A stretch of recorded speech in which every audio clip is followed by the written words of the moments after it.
Hola a todos, espero que se encuentren muy bien. Bienvenidos a este segundo video. Estamos hablando precisamente el tema de la reflexión de la pedagogía y la didáctica en los entornos virtuales. Estamos analizando un poco esta ruta sobre educación y pedagogía. Como pueden ver, está en nuestro tablero de Jamboard, donde vamos a poder ir dinamizando nuestros conceptos. Hay un elemento que no había mencionado en el video anterior, y es que este tema de pedagogía, de los discursos sobre la educación, pasa por lo institucional. Esto es importante tenerlo en cuenta porque es a través de las instituciones que se permite una educación reflexiva que le permite al maestro entender las dinámicas de la educación. ¿Sí? Recuerden que la pedagogía nos permite como hacer una reflexión sobre la educación y a través de las instituciones se formaliza dicha reflexión, ¿cierto? La escuela es la institución por excelencia para poder entender esta reflexión pedagógica, porque la educación que se da en la escuela no es la educación en general, ¿no?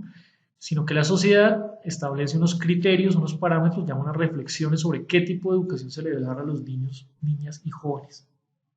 Y el maestro debe ser partícipe de la reflexión que se da en las escuelas, debe decantar todo este proceso institucional y reconocer, bueno, qué elementos permite la reflexión y también en el cómo. Ya ahorita vamos a ver el cómo va a aparecer el cómo, ¿no?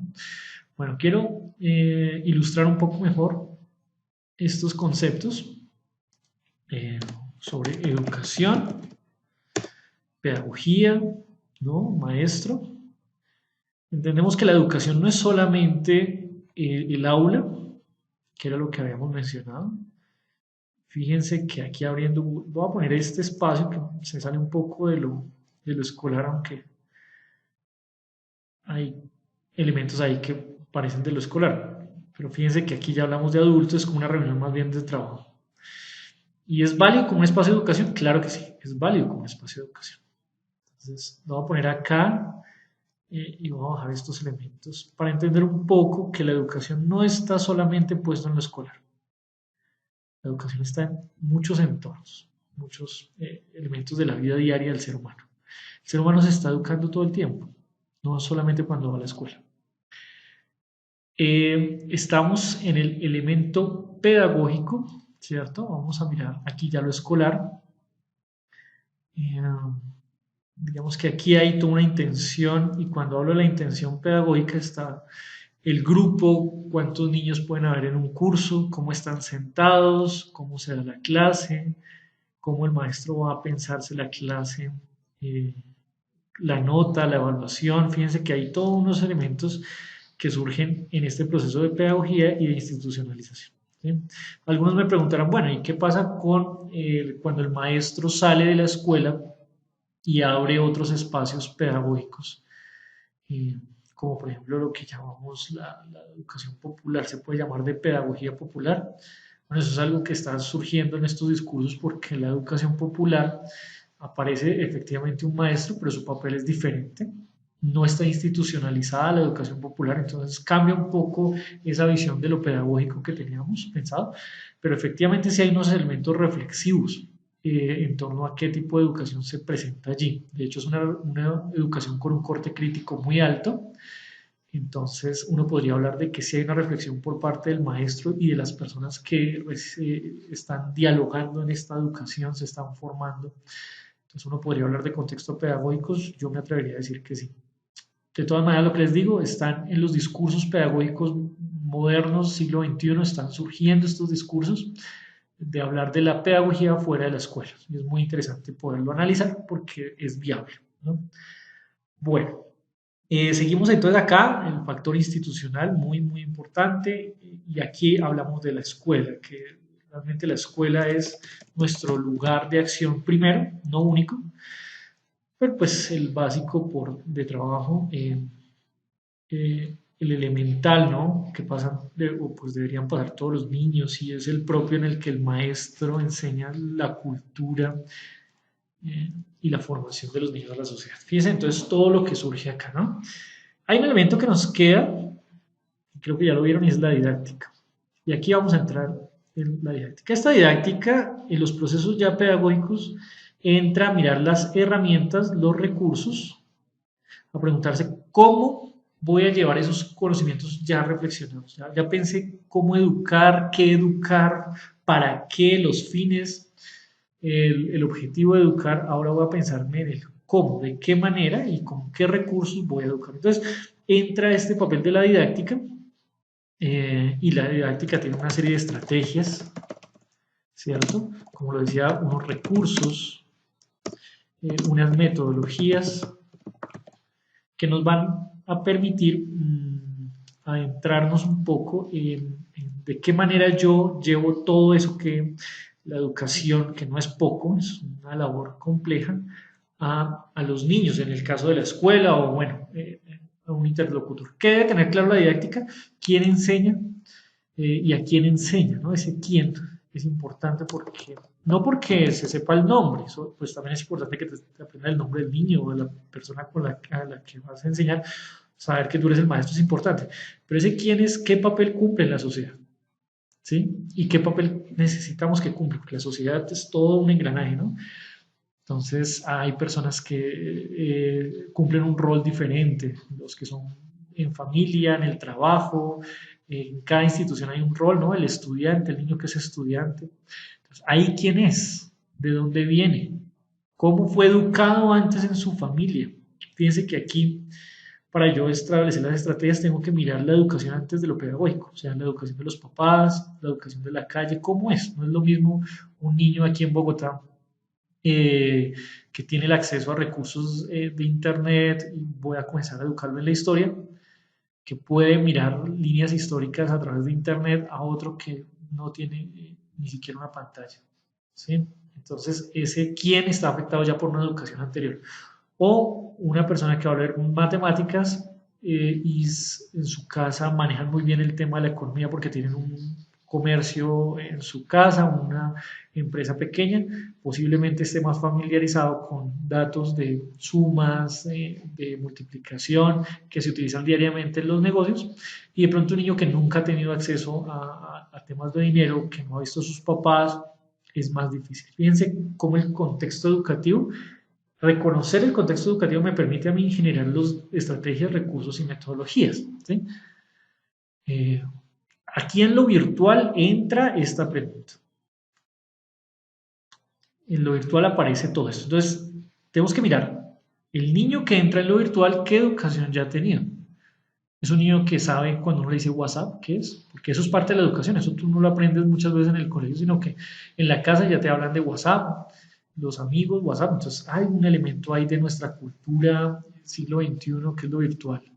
El chat, chatear, el correo, ¿no? Las redes sociales, más que en el colegio, muchas veces lo encuentras en la educación, ¿sí? Pero nos hemos dado cuenta de que es tan importante en la cultura porque genera otros métodos de comunicación, de aprendizaje, que pasan y se vuelven importantes para el maestro, pasan por el lente pedagógico, porque vemos que pueden entrar a reconocer la ciencia, los valores, la ética, eh, lo que les digo, los procesos de socialización por medio de las redes sociales, eh, las competencias, ¿no? Ahora que hay tutoriales, entonces se vuelve de atención del maestro y entra en la virtualidad en el lente pedagógico. Entonces comienza el maestro como a indagar más, pero es algo nuevo. El maestro se ha quedado un poco ahí porque muchas veces el maestro ha sido formado en el tema del tablero, el aula, y pasar a estos entornos ha sido difícil. Y cuando entra esta condición actual, esta situación frente al encierro que nos toca usar la virtualidad, entra una crisis. Aquí ya vemos una crisis y es la crisis de lo pedagógico en lo virtual. Porque ¿qué pasa? No es solamente que yo le enseñe al niño a chatear, aquí hay una crisis de lo pedagógico en lo virtual, que la voy a poner acá. Educativamente el niño ya lo tiene, en su mayoría,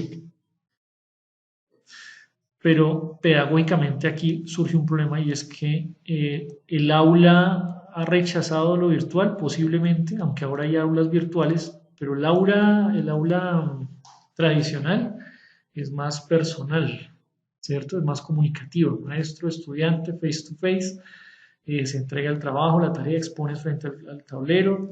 De hecho, el uso de un videobeam en clase genera una demora en tiempo, que no conectó, que no funciona el internet, el wifi está fallando. Entonces, muchos maestros desechan estas opciones porque es más práctico en los tiempos de la escuela, de lo institucional, el tablero, lo manual, lo artesanal, ¿cierto?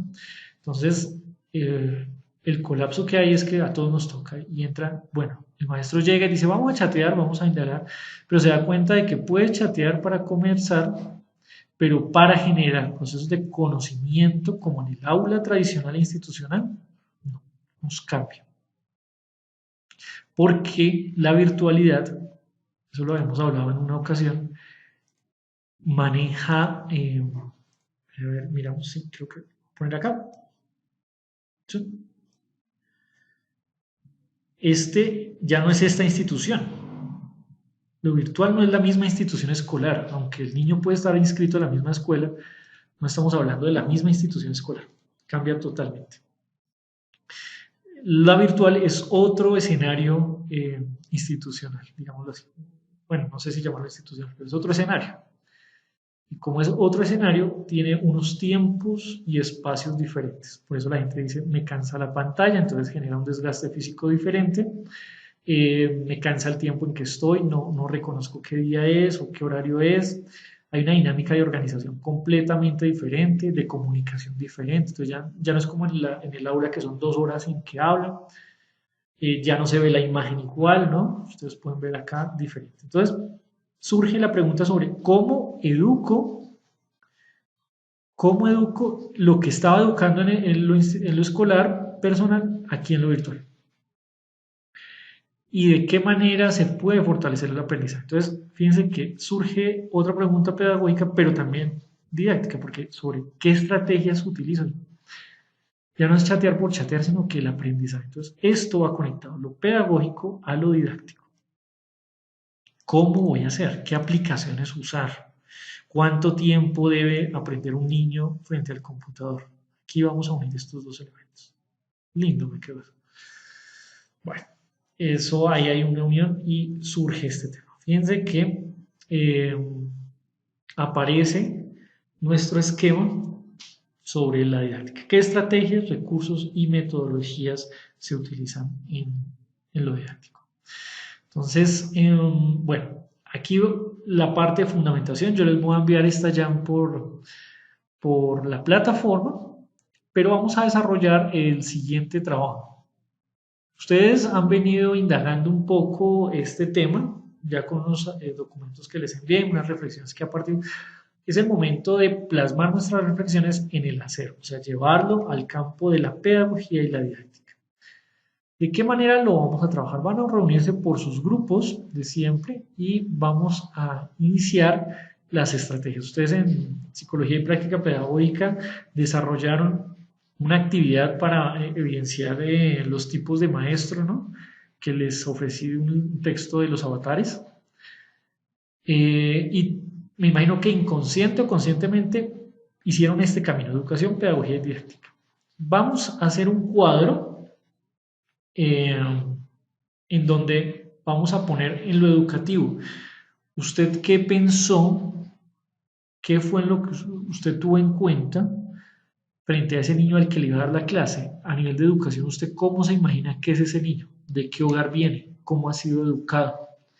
¿Qué ha aprendido en su contexto familiar o en su barrio, o frente a la tecnología, frente al lenguaje? ¿Sí? Entonces vas a poner en un cuadro, voy a plasmarlo acá más o menos, mi segunda página. Imaginemos que este es el cuadro y el cuadro va a tener esto. Primero, nuestra estrategia, más bien nuestro taller sobre avatares del maestro. Y pones Tú lo puedes hacer en un archivo de Excel para que te quede más bonito. Yo lo hago acá para que lo veamos mejor. En la primera es el campo de la educación. Entonces, voy a cambiarlo de color. Frente a lo educativo, vas a escribir acá. ¿Qué pasó? Ah, bueno. Vas a describir cómo es el contexto, bueno, más bien vas a describir qué tipo de educación ha recibido este estudiante que va a aprender el tema de los avatares. ¿Sí? ¿Qué tipo de educación ha recibido? Recuerden que son chicos de grado sexto. ¿Cómo se lo imaginan ustedes? Me van a hacer esa descripción acá en este par. ¿Listo? Luego de que me describan esto, vamos al segundo campo, que vamos a llamar lo pedagógico.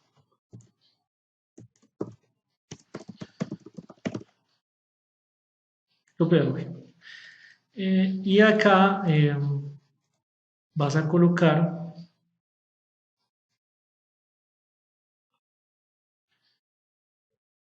qué interés surge al enseñar la temática planteada. ¿Qué interés como maestro surge? Esa es la pregunta, la reflexión que ustedes hicieron como grupo. ¿Para qué enseñarle a un niño eso? No me van a responder, es que el maestro Jonathan nos dijo que ese era el tema. Porque es lo que decíamos en el video pasado. Entonces, el día en que el rector le diga, tienes que enseñar esto, entonces tú dices, bueno, sí, enseñémoslo. Tiene que pasar por el filtro de la reflexión pedagógica que es el tuyo. Entonces vas a decir, bueno, yo lo quiero, pero lo voy a enfocar de esta manera. Le das tu tinte personal y reflexivo, pedagógico. ¿Qué interés? ¿Sí? Hay múltiples formas de enseñar la suma. Y eso también es el maestro. ¿Cuál es el interés? Bueno, ya después va las acciones y el cómo de la didáctica. Pero entonces, cuando el niño suma, ¿qué quieres realmente que aprenda? ¿Para qué enseñarle que 2 más 2 es 4? ¿Cuál es el fin último de eso? Lo mismo pasa acá. ¿Para qué enseñarle que el maestro, el avatar del maestro que escogiste? ¿Para qué? ¿Para que lo memorice durante 2 horas en la clase? ¿O cuál es el fin último? Entonces, ahí me vas a colocar eso. Pero aquí hay un elemento que es, yo tengo que, de cierta manera, esto debe estar conectado con lo educativo.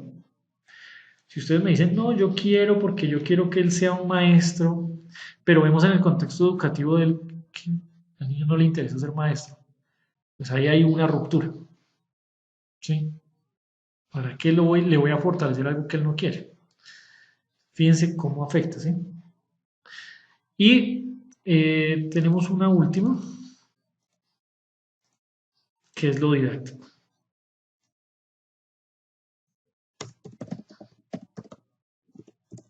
Didáctico. Este elemento de lo didáctico nos va a resultar el cómo lo pensaron, que es lo que ustedes ya hicieron, su estrategia.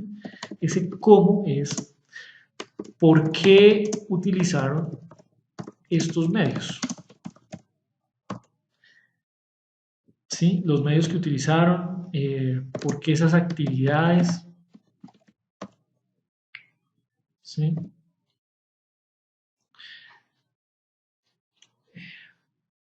Pronto, ¿por qué la evaluación? ¿Cómo evalúan? ¿Es viable evaluar en este contexto virtual eso que ustedes van a desarrollar? ¿Sí? Y lo mismo, esto curiosamente va a estar relacionado con su interés. Ahí se van a dar cuenta porque digamos que ustedes enseñaron el tipo de maestro, pero esos medios y esas formas terminó siendo un juego muy interesante, pero no tenía que ver con el interés de ustedes como el interés pedagógico, esa reflexión, o no tenía que ver con el contexto educativo del niño. Entonces el niño no le entiende a usted. Esto pasa mucho y está pasando mucho en lo virtual y es, tú puedes diseñar una guía muy interesante para explicar un tema desde lo didáctico, ¿cierto? Con actividades de lectura, escritura, tal. Pero si el maestro no reconoce el contexto educativo, su contexto social, económico, ¿no? Todo esto interfiere en el contexto educativo. El niño no te va a entender el lenguaje de lo didáctico, ¿sí? Y el niño va a terminar haciendo algo por la nota o por la cohección que tú haces o no entrega el trabajo. Y la segunda pregunta, tú haces algo muy interesante acá, pero si esto no lo haces en el lenguaje del niño para que entienda el interés al cual tú quieres que llegue, el niño va a tomar otra ruta y esto puede ser didácticamente muy interesante, pero lo pedagógico nos mandó a otra parte. Todos los tres elementos están interrelacionados, fíjense. Esta va a ser la reflexión frente a lo educativo, lo pedagógico y lo didáctico. Entonces espero que eh, lo hayamos comprendido totalmente, es el trabajo de hoy. Van a reunirse ahora en grupos, van a hacer una sesión grupal, si tienen internet, ojalá, un documento en Drive es lo ideal, un archivo de Excel de Drive, no recuerdo el nombre, y entran todos para que puedan armar su cuadro, se plantean la discusión, esto es un tema de discusión, no lo hagan por entregar el trabajo, sino que piénsese realmente estas condiciones, porque luego en su trabajo diario esto es un pensar constante, constante. Entonces tenemos que despertar la conciencia pedagógica de nosotros como maestros en este tipo de actividades. ¿Listo? Cualquier inquietud, ya saben, por WhatsApp me pueden encontrar o les voy a dar también unos espacios de chat para que ustedes me escriban y me digan. ¿Sí? Si quieren presentar el trabajo de otra forma, de pronto más creativa, más lúdica, bienvenidos sean. Ahí estamos pendientes. ¿Listo? Un abrazo chicos, Dios los bendiga, una feliz tarde y quedamos ahí en conexión. Chao, chao.